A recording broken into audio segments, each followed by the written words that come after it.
আবুল সাহেব, আপনার কাগজপত্রে তো দেখছি কোনো কিছুই ঠিক নেই। স্যার, একটা সই করে দেন না। বিনিময়ে আমি আপনাকে 5 লক্ষ টাকা দিব। কি ব্যাপার আবুল সাহেব, আপনি আমাকে ঘুষের অফার করছেন? না না, চিচি, কি বলছেন স্যার? আমি আপনাকে ঘুষের অফার করবো কেন? আমি তো আপনাকে উপহার হিসেবে দিতে চাইছি। এই টাকা দিয়ে আপনি ভাবিকে নিয়ে একটা ট্যুর দিয়ে আসলেন দুবাই থেকে, এই আর কি। আবুল সাহেব, আমি আমার গায়ের কাপড় আর আদর্শে কোনোদিন দাগ লাগতে দেই না। আমি বেতন পাই 45,000 টাকা। আমি কি করি একটা সইয়ের বিনিময়ে 5 লক্ষ টাকা পেতে পারি? আমি সারা জীবন চাকরি করেও 1 কোটি টাকার মালিক হতে পারবো না। আমি কি করে 1 বছরে কোটিপতি হতে পারি? আমি আল্লাহকে ভয় পাই। আপনি আমার অফিস থেকে বের হয়ে যান।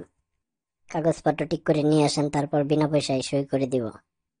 কাজটা ঠিক করলেন না স্যার, আমি আপনাকে দেখে নিব। আরে যান যান, কত পাতি মাস্তান দেখলাম আপনার মতো। আমি মৃত্যুর ভয় করি না, ভয় করি আল্লাহকে। জানিস বল্টু, তোর বন্ধু কেলটুর বাবা আজ আমাকে 5 লক্ষ টাকা ঘুষের অফার করেছে। আমি ঘুষ নিয়ে অবৈধ কাজ করে দেয়নি বলে সে আমাকে হুমকিও দিয়েছে। কি বলো বাবা, ওনার এত বড় সাহস! তোমাকে ঘুষ দিতে চেয়েছিল, তুমি নাওনি বলে তোমাকে হুমকিও দিয়েছে। হ্যাঁ। দাঁড়াও, আমি বিষয়টা দেখছি।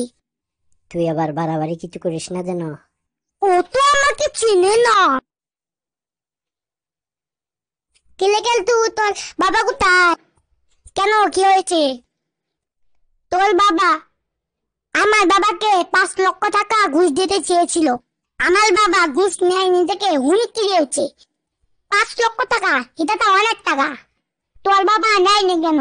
তোর বাবা কি বোকা নাকি? আমার বাবা তো কোটি কোটি টাকার মালিক। তোরা এখনো সে গুলি বের হয়ে গেলি। কি বললি? আমার সামনে থেকে সর।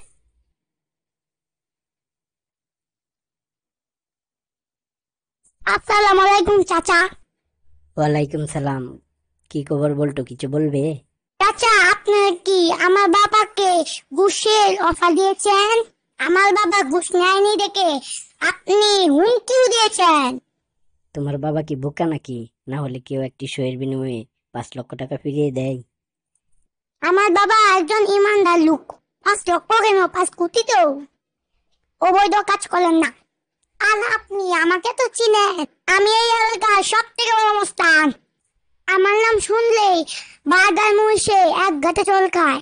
আর কোনোদিন যদি আপনি আমার বাবার সামনে গিয়ে মুখ তুলে কথা বলেন, তাহলে কিন্তু আমি আপনাকে মারবো এখানে, লাশ পড়লে শ্মশানে।